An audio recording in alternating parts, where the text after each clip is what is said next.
গভীর রাতে সশস্ত্র হামলা ও ত্রাস সৃষ্টির এই ঘটনা কুষ্টিয়ায়।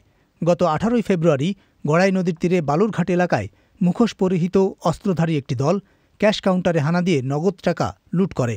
চলতি ফেব্রুয়ারি মাসেই কুষ্টিয়ায় এরকম 3টি ডাকাতির ঘটনার কথা জানান স্থানীয়রা। তবে এসব ঘটনায় পুলিশি অভিযোগ কিংবা কোনো মামলা দায়ের হয়নি। স্থানীয়দের ভাষায় কুষ্টিয়া ঝিনাইদহ এলাকায় সাম্প্রতিক হত্যা, খুন এবং সশস্ত্র হামলা আইন শৃঙ্খলা পরিস্থিতি নিয়ে গভীর উদ্বেগ সৃষ্টি করেছে।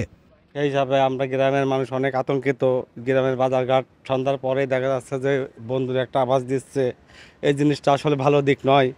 থানা ধ্বংসাত্মক করা হয়েছে, মনে করেন কিছু অস্ত্রপাতি তো অবশ্যই বাইরে গেছে, ওইগুলা তো মনে করেন এখনো সেভাবে সংরক্ষণ করতে পারেন। এটা তো অবনতি, এই জন্যই তো সমস্যাটা বেশি হয়। কুষ্টিয়ায় বালুরঘাটের সবশেষ ডাকাতির 3 দিন পর পাশের জেলা ঝিনাইদহে একসাথে খুন হয় 3 জন।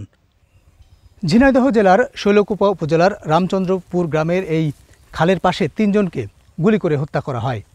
আর এই ঘটনায় ব্যাপক আতঙ্ক কাজ করছে এলাকাবাসীর মধ্যে। গ্রামবাসীরা জানাচ্ছেন, সবশেষ প্রায় 2 দশক আগে এই এলাকাতেই 5 জনকে একসঙ্গে খুন করা হয়েছিল। ঝিনাইদহের এই 3 খুন নিয়ে চাঞ্চল্য সৃষ্টি হয়, কারণ এই হত্যার দায় স্বীকার করে বার্তা দেয় জাসদ গণবাহিনী নামে একটি চরমপন্থী দলের তরফ থেকে। আর খুনের শিকার 3 জনের মধ্যে হানিফ আলী অতীতে চরমপন্থী সংগঠন পূর্ব বাংলা কমিউনিস্ট পার্টির আঞ্চলিক নেতা হিসেবে এলাকায় পরিচিত ছিলেন। পরিকল্পিতভাবে তাকে ডেকে নিয়ে যে কোনো হয়তো তার অন্যায় কি আছে না আছে উপর আল্লাহ জানেন আর সেই জানেন, রাজনৈতিকভাবে এটি হত্যাকাণ্ড হয়নি। দক্ষিণাঞ্চলে চরমপন্থী সংগঠনগুলো দীর্ঘ সময় নিষ্ক্রিয় ছিল। 5ই আগস্টের পর থানা থেকে অস্ত্র লুট এবং জেল থেকে অপরাধী ও সন্ত্রাসীরা বেরিয়ে যাওয়ার পর পরিস্থিতি নাজুক হয়েছে বলে অনেকে ধারণা করছেন। আইন শৃঙ্খলা রক্ষাকারী বাহিনীও এই অঞ্চলে আবারও চরমপন্থী সংগঠনগুলো নতুন করে তৎপর হচ্ছে কিনা তা নিয়ে কাজ করছে।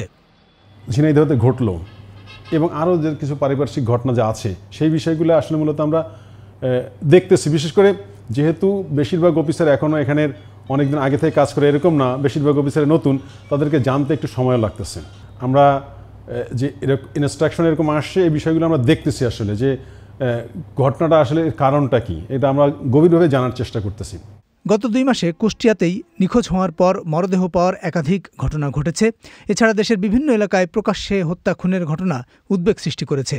গণপিটুনিতে হত্যা, এমনকি বাড়ি থেকে ধরে নিয়ে পিটিয়ে হত্যা করার মতো ঘটনাও প্রকাশ্যে এসেছে। সারা দেশে হত্যা, খুন, ছিনতাই, ডাকাতির পাশাপাশি ধর্ষণের ঘটনা গভীর উদ্বেগ এবং উৎকণ্ঠা সৃষ্টি করেছে। আইন ও সালিশ কেন্দ্রের হিসেবে 2025 সালের প্রথম মাস জানুয়ারিতেই অন্তত 39টি ধর্ষণের ঘটনা ঘটেছে, যার মধ্যে 10টি ঘটনায় কোনো মামলাই হয়নি। উক্তভাবে কেন্দ্র করে যে সাপোর্ট যাবে সেটা কিন্তু এখন থানাগুলোতে নেই, এবং বেশিরভাগ কেসগুলা কিন্তু একটা যেই অপরাধগুলো যারা করছে সেখান থেকে কিন্তু তারা থানা পর্যন্ত আসছে না।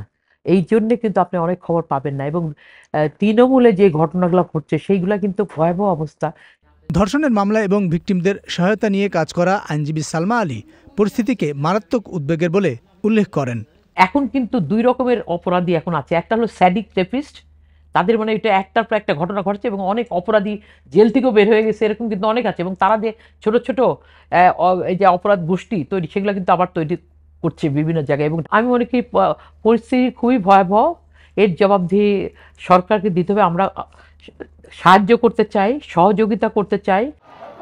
সারা দেশে আইন শৃঙ্খলার অবনতি এবং ধর্ষণের প্রতিবাদ ও শাস্তির দাবিতে ঢাকাসহ সারা দেশের বিভিন্ন স্থানে বিক্ষোভ, মিছিল এবং পদযাত্রা হয়েছে। দাবি উঠেছে স্বরাষ্ট্র উপদেষ্টার পদত্যাগেরও। পরিস্থিতির কারণে স্বরাষ্ট্র উপদেষ্টাকে মধ্যরাতে সংবাদ সম্মেলন করতে হয়েছে।